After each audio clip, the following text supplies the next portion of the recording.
Grzegorz Chyży, Róże Ogrodowe, witajcie w połowie lipca. Miesiąc temu obiecałem Wam odcinek o tym, co należy zrobić, aby poprawić jakość roślin, aby sprawić, że rośliny będą bujnie rosły, wytwarzały mocne pędy i w ciągu tego lata utworzą mocne krzewy, tak? Większość z Was, jestem pewny, że zrobiła to, co należy, ale dla pewności dzisiaj powiem właśnie, co należy zrobić, aby Wasze rośliny rosły bujnie. Zobaczcie tutaj. Mamy akurat fajny przykład tego, jak powinny rośliny wyglądać tuż przed drugim kwitnieniem. Mamy ładnie rozbudowany krzew, pąki kwiatowe, które zaczynają się rozwijać, częściowo już kwitną. To jest drugie kwitnienie tej rośliny. Tu mamy roślinę troszeczkę później zakwitającą i też o coś takiego nam chodzi, tak? Żeby roślina właśnie tak ładnie po pierwszym kwitnieniu nam, mówiąc brzydko, odbiła, żeby te nowe przyrosty były ładne, mocne, kwiatów było dużo. To mamy rośliny dwuletnie, które już stworzyły ładną konstrukcję i najbardziej zależy nam na tym, żeby pojawiało się jak najwięcej takich właśnie pędów, tego rodzaju pędów, które rosną od samej nasady, są grube. One jeszcze 2 tygodnie temu były takie fajne, charakterystyczne, czerwone.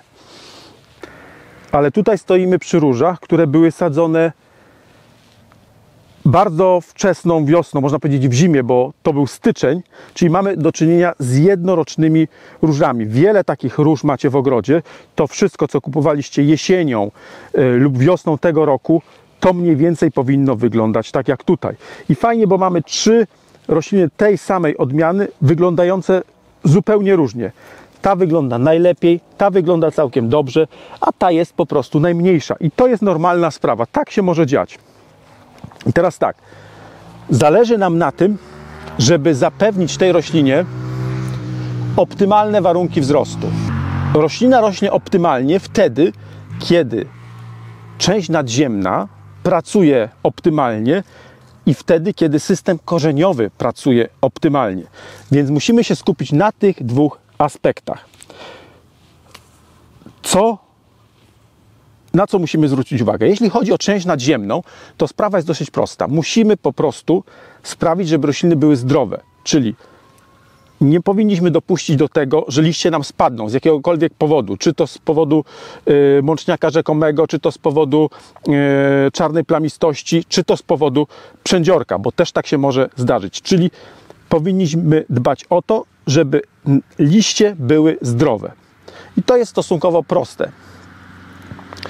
Odsyłam do wielu filmów o ochronie róż przed chorobami i szkodnikami na naszym kanale. Drugą rzeczą, którą powinniśmy zrobić, jeśli chodzi o część nadziemną, to powinniśmy regularnie wycinać wszystko, co przekwita, tak? Czyli przekwitające kwiatostany, tak?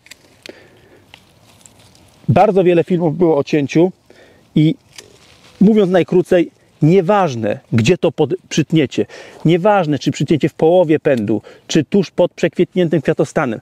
Ważne, żeby pozbyć się tej części rośliny, która zawiązuje owoce. Dlatego, że ona jakby przyhamowywuje wzrost rośliny, tak? A nam chodzi o to, żeby ją pobudzić do wzrostu. Czyli regularnie wycinacie to wszystko, co wymaga wycięcia.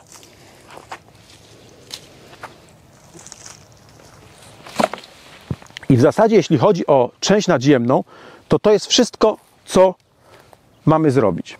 Ale teraz dochodzimy do rzeczy najważniejszej. Z doświadczenia wiem, że bardzo wiele osób jak gdyby ma olbrzymią trudność z wyobrażeniem sobie, co dzieje się z systemem korzeniowym i co należy zrobić, żeby zapewnić mu optymalne warunki wzrostu. Zastanówmy się tak na początek, czysto teoretycznie, czego potrzebuje system korzeniowy do tego, żeby się optymalnie rozwijać? Można powiedzieć, że potrzebuje żyznego podłoża. Jakie to jest żyzne podłoże? Żyzne podłoże to jest takie, w którym jest zarówno przede wszystkim wilgoć, czyli dostępna woda dla tej rośliny, w której są nawozy. O tym bardzo często pamiętacie. Natomiast pamiętajcie też o tym, że zbyt dużo nawozu robi więcej szkody roślinie niż pożytku. Czyli lepiej jest utrzymywać roślinę w lekkim niedosycie, na lekkim głodzie i dla rośliny to będzie bardziej optymalne, dla systemu korzeniowego będzie to bardziej optymalne niż przenawozić. Więc tutaj trzeba bardzo uważać, szczególnie przy młodych roślinach, takich jak te. Czyli mamy wilgoć, składniki pokarmowe i bardzo ważna rzecz, o której najczęściej się zapomina, czyli powietrze glebowe. I miks tych trzech komponentów decyduje o tym, czy system korzeniowy rozwija się optymalnie, czy nie rozwija się optymalnie. Jeśli mamy młode rośliny posadzone, to wy wiecie, jak przygotowywaliście podłoże, więc mniej więcej wiecie, jakie to podłoże jest. Czy ono jest lekkie, czy ono jest ciężkie, czy ono jest na bazie torfu, czy dużo jest tam torfu, czy mało, czy to jest tylko piach, czy to jest tylko glina. Wy to wszystko wiecie, jak sadziliście rośliny. I teraz inaczej troszkę trzeba postępować z roślinami sadzonymi na bardzo lekkich glebach, bo tam głównym problemem będzie brak wilgoci.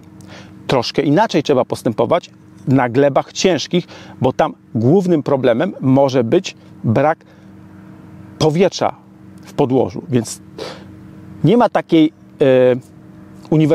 uniwersalnej reguły, że robimy zawsze to samo w każdym ogrodzie i efekty będą podobne. To trzeba jak gdyby dostosować do tego, jakie warunki macie w ogrodzie. I teraz wróćmy do tych roślin. Jest koniec czerwca, początek lipca. Róże przekwitły pierwszy raz, pierwsze kwitnienie się zakończyło. Przycinamy te rośliny i to, o czym musimy pamiętać, to żeby w tym czasie, wtedy kiedy te rośliny zostaną przycięte po pierwszym kwitnieniu, dostarczyć im bardzo, bardzo dużo wilgoci. Ja już nagrywałem o tym takie filmy, że zalewaliśmy te rośliny wodą.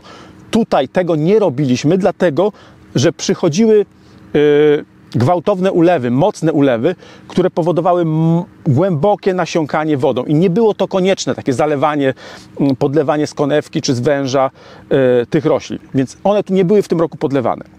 Natomiast jeżeli my je zalejemy, czy przyjdzie deszcz i nam to mocno podleje, to od razu powinniśmy przystąpić do takiego zabiegu, który załatwia nam dwie rzeczy. Po pierwsze, zatrzymuje nam tą wilgoć w glebie, a po drugie, paradoksalnie, napowietrza nam, czyli jednocześnie i napowietrzamy podłoże, i zatrzymujemy wilgoć w glebie. I to jest bardzo proste, czyli zobaczcie, biorę sobie motyczkę i wystarczy, że dookoła tej rośliny dość głęboko przemotyczę podłoże.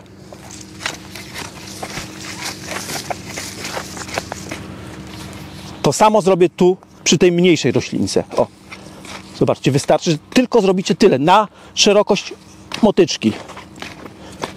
I już tej roślinie pomagacie. Nie musicie bardzo szeroko tego motyczyć, ale zrobienie czegoś takiego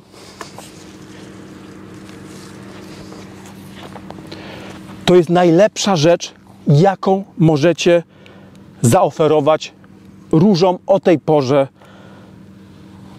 Spulchnijcie podłoże. To zatrzymuje wilgoć w podłożu i to daje powietrze. Więc moim zdaniem takie urządzenie i ten zabieg jest kluczowy. Owszem, należy pamiętać o tym drugim nawożeniu, jeśli tak jest potrzebne. Należy pamiętać o ewentualnym podlaniu roślin nawet jakąś gnojówką z pokrzyw, czy jakimś nawozem rozpuszczalnym, jakimś fluorowitem. Można to zrobić, ale najważniejsze to jest właśnie to, co ja teraz zrobiłem. To jest najważniejsza rzecz. I tak pozostawiacie jeśli przyjdzie ulewa, która znowu mocno zbije to podłoże, ten zabieg należy powtórzyć. I co się stanie? Zobaczcie, tu fajnie widać, co się stanie, na co my liczymy, tak? Zobaczcie, liczymy na to, że będą wyrastać takie pędy. Takie pędy. To jest cel tych wszystkich naszych zabiegów. O to chodzi, żeby takie coś się zaczęło pojawiać. Tutaj też się to pojawia. Widzicie? Tutaj też się takie pędy pojawiają. One nie są tak mocne jak te, nie będą tak mocne, ale o to chodzi. I jeszcze teraz jest najwyższy czas na to, żeby pobudzić rośliny do wytwarzania takich pędów. Myśmy tutaj zrobili już drugie nawożenie. One dostały odpowiednio dużo wody. Teraz motycze.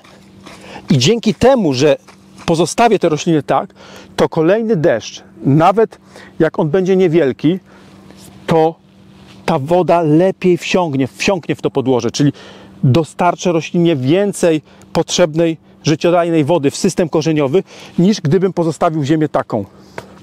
Bo wtedy ta woda po prostu sobie będzie spływać po takim ubitym. Natomiast jeżeli ja go spulchnę na podłoże, to ta woda zachowuje się podłoże zachowuje się jak gąbka. Chłonie każdą kroplę wody. Na dzisiaj to tyle. Żegnam się z Wami przy 3 krzewach róży Iwona, polskiej odmiany. Zobaczcie, to co o niej mówiłem wcześniej na różnych filmach. Ta róża kwitnie bez przerwy. Zobaczcie, cały czas mamy i pąki kwiatowe, i rozwinięte kwiaty, i one się pojawiają non-stop, bez przerwy, aż do listopada. Na dzisiaj to tyle i do zobaczenia w następnych filmach. Mam nagrane mnóstwo fajnego materiału, między innymi z konkursu w Baden-Baden, gdzie miałem przyjemność odbierać w imieniu Łukasza Rojewskiego, czyli hodowcy Iwony, złoty medal za odmianę wielkokwiatową, za różę wielkokwiatową, zapach podstawówki. I z tego konkursu też będzie film, ale nie jestem pewien, czy uda mi się go przygotować teraz latem. Być może takie filmy będę montował zimą, natomiast obiecuję Wam, że taki materiał się ukaże. I wiele innych fajnych filmów, które czekają jeszcze na zmontowanie. Teraz czeka mnie okulizacja, więc tego czasu na filmy będzie bardzo mało. I nie obiecuję Wam ani kiedy się pojawi następny film, o czym będzie. Najprawdopodobniej chciałbym zrobić jeszcze filmy o tym żywym katalogu, żebyście dalej widzieli, jak wyglądają róże, nie tylko w czerwcu, ale i w lipcu, i w sierpniu, jak się rozkładają kwitnienia, jak się rozrastają krzewy. Także to chciałbym nakręcić.